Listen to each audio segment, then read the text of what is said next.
மக்கள் நீதி மய்யம் தேர்தலில் போட்டியிடப் போவதில்லை என கூறியுள்ள கமல்ஹாசன் அதற்கான காரணங்களை விவரித்துள்ளார்.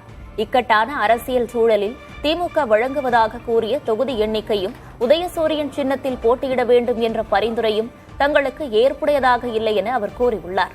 பேட்டரி டார்ச் என்பது தங்கள் அடையாளம் என கூறியுள்ள கமல்ஹாசன் எந்தவித ஆதாயமும் இன்றி தன்னோடு பயணிக்கும் தொண்டர்களின் உணர்வுகளை தன்னால் புறக்கணிக்க முடியாது என குறிப்பிட்டுள்ளார். தமிழ்நாட்டின் உரிமைகள் பறிக்கப்படும் போது எங்கே எங்கள் பங்கு என கேட்டது நல்ல சகோதரனின் அடையாளமாக இருக்க முடியாது என கூறியுள்ள அவர் தனது முடிவு தியாகமல்ல கடமை என தெரிவித்துள்ளார். இதனைத் தொடர்ந்து அறிவாலயத்தில் திமுக தலைவர் ஸ்டாலினை கமல்ஹாசன் சந்தித்தார். இந்த ஆட்சி தொடர வேண்டும் என்று நினைப்பவர்கள் அது ஒரு தமிழ் குடிமகனின் உரிமை. அந்த நிலையிலும் ஒரு கட்சித் தலைவன் என்ற நிலையிலும் நான் எடுத்திருக்கும் முடிவு இந்த ஆட்சி மீண்டும் மலர வேண்டும், வர வேண்டும் என்பதுதான்.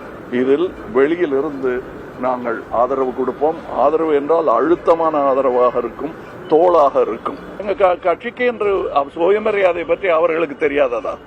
நான் அதை சொல்லணுமா? அவங்களுக்கு தெரியும். என்னை அவர்கள் பெரும் மரியாதையுடன் நடத்தி கொண்டிருக்கிறார்கள், நடத்துவார்கள் என்ற நம்பிக்கையும் எனக்கு இருக்கிறது.